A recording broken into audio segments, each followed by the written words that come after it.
विद्यार्थियों नमस्कार।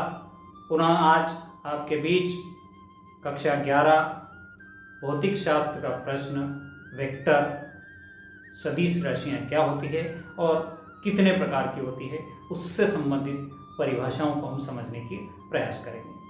आप देख रहे हैं गुरु एंड देव यूट्यूब चैनल। मैं हूं बलवंत भंडारी।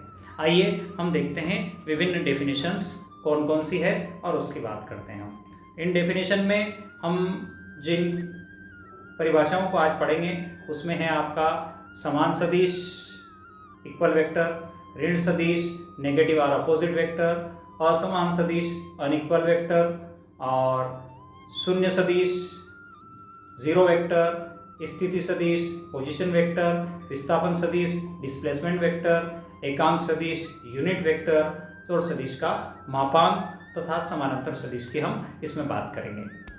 आइए हम क्रम से सबसे पहले परिभाषा एक के बाद एक समझने का प्रयास करते हैं। सबसे पहले सदिश राशियां होती क्या है? सदिश राशियां होती क्या है? वेक्टर क्वांटिटी वे भौतिक राशियां जिनको व्यक्त करने के लिए परिमाण के साथ साथ दिशा बताना आवश्यक हो, यानी परिमाण भी होना चाहिए और दिशा भी होना चाहिए। ऐसी राशियां जिनको व्यक्त करने के लिए परिमाण के साथ साथ दिशा आवश्यक होती है वे राशियां कहलाती है सदिश राशियां, वेक्टर क्वांटिटी। या एक vector quantity is a quantity that has both magnitude and direction, यानी magnitude must be compulsory and direction must be compulsory. इसमें कुछ एग्जांपल्स की हम बात करें तो इसके जो एग्जांपल्स हैं उसमें है आपका वेलोसिटी, एक्सीलरेशन, फोर्स, संवेग का मोमेंटम और विस्थापन, डिस्प्लेसमेंट। इन राशियों को व्यक्त करने के लिए किस तरह से रिप्रेजेंट करते हैं इनको, उसके लिए जो भी हम अक्षर यूज करते हैं उस अक्षर के ऊपर हम एक तीर का निशान लगा देते हैं। फॉर एग्जांपल हमें फोर्स लिखना है तो एफ के ऊपर हमने इस तरह से एक तीर का निशान लगा देते हैं।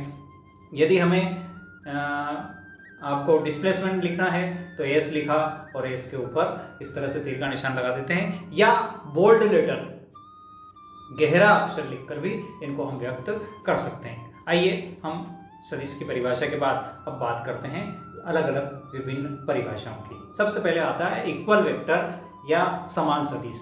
दो सदिश तभी बराबर कहलाते हैं जबकि न केवल उनके परिमाण बराबर हो बल्कि दिशाएं भी समान हो, यानी दिशा और परिमाण दोनों अगर बराबर है तो इस तरह के सदिश समान सदिश कहलाते हैं। यहाँ पर दो एग्जाम्पल लिए हमने। एक सदिश हमारे पास ए है, ये वाला ए सदिश लिया हमने, ये वाला ये ए सदिश है और ये बी सदिश है। दोनों की डायरेक्शन भी सेम है और परिमाण भी बराबर है। ऐसी स्थिति में हम कह सकते हैं कि A is equal to B.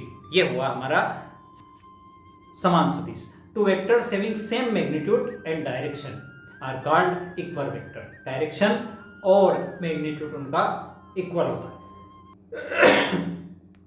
ऋणात्मक विपरीत सदिश, नेगेटिव और अपोजिट वेक्टर किसको कहते हैं उसकी बात कर रहे हैं। दो सदिश जिनके परिमाण तो समान हो लेकिन दिशाएं विपरीत होती है। यहाँ पर आया डायरेक्शन उनकी क्या हो जाएगी, अपोजिट। पहले वाले उदाहरण में हमारा था डायरेक्शन भी सेम थी। यहाँ पर भी हमने दो सदिश यूज किए हैं, एक सदिश ए है और एक सदिश बी है।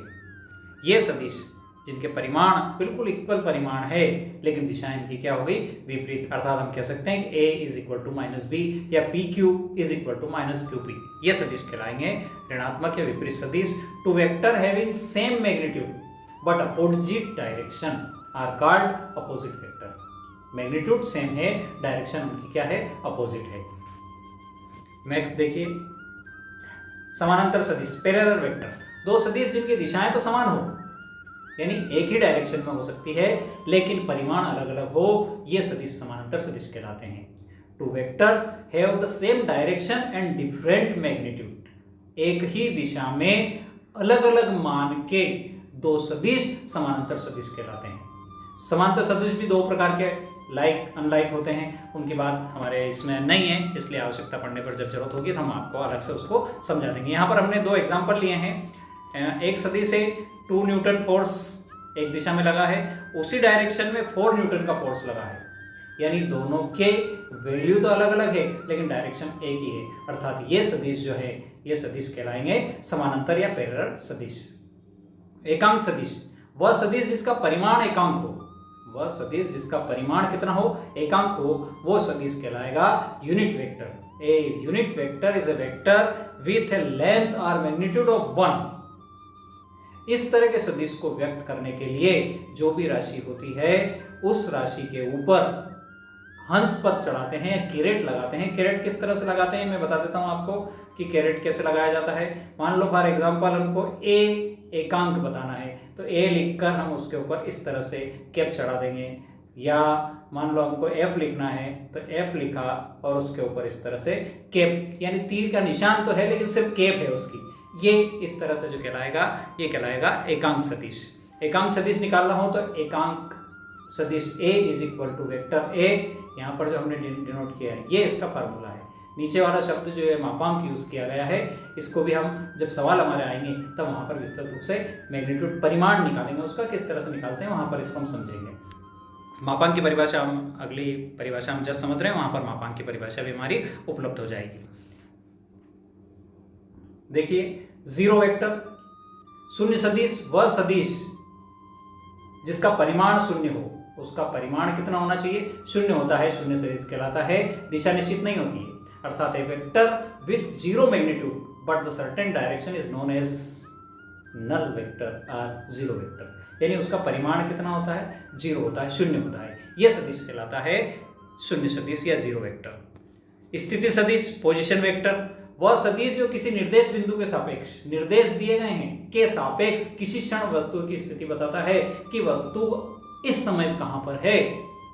Position of A point is represent by A vector which is called position vector of the point from a reference point, बिंदु से कहां है यानी स्थिति बताता है वो पोजीशन वेक्टर। विस्थापन सदिश डिस्प्लेसमेंट वेक्टर, वह सदिश जो है बताता है कि किसी समयांतराल में एक निश्चित टाइम पीरियड में गतिमान वस्तु के विस्थापन का परिमाण कितना है तथा यह विस्थापन किस दिशा में है, यानी कहां है, किस समय में कहां से कहां तक पहुंचा और कितनी वैल्यू का है, यह कहलाएगा आपका विस्थापन सदिश। The change in the position vector of an object is known as displacement vector. Position में जो क्या चेंज आया उसका, यहां पर एक एग्जांपल देखिए आप, इस एग्जांपल में किसी पर्टिकुलर टाइम पी t1 पर वो कण कहाँ था, p पर था, पर्टिकुलर टाइम के बाद t2 टाइम पर वो कहाँ पहुंच गया, q पर, तो ये OP से OQ पर जो पहुंचा, ये बीच का जो एरिया है उसका ये वाला, ये वैली एरिया उसका कहलाएगा विस्थापन। S is equal to PQ, S is equal to PQ, ये है आपका डिस्प्लेसमेंट, कितना विस्थापित हुआ पर्टिकुलर टाइम में। सदिश का मापांक क्या होता है, किसी सदिश के परिमाण की माप को प्रकट करने वाली धन संख्या, धन का मतलब है पॉजिटिव, ये जो संख्या है हमेशा कैसी रहेगी, ये पॉजिटिव रहेगी हमेशा, ये जो संख्या है मापांक हमेशा पॉजिटिव आएगा। और ये जो मापांक है इस मापांक को व्यक्त करने के लिए कोई भी राशि हम जैसे फॉर एग्जांपल ए को व्यक्त करना है तो ए के दोनों तरफ इस तरह से खड़ी लाइन हम लगा देंगे और इसका जो रिजल्ट आएगा वो हमेशा पॉजिटिव होगा, वो राशि आपकी कहलाएगी सदिश का मापांक। ये धन संख्या को उसका मापांक कहते हैं। फॉर एग्जाम्पल हमने कैसे व्यक्त करते हैं बता दिया, इसे सदिश का निरपेक्ष मान भी बोलते हैं। ये जो वैल्यू है ये सदिश का निरपेक्ष मान भी कहलाता है। विभिन्न परिभाषाओं को हमने समझा। अगर वीडियो पसंद आया हो तो लाइक करें, शेयर करें और अपने दोस्तों को जरूर बताएं। ओके, थैंक यू, जय जिनेंद्र।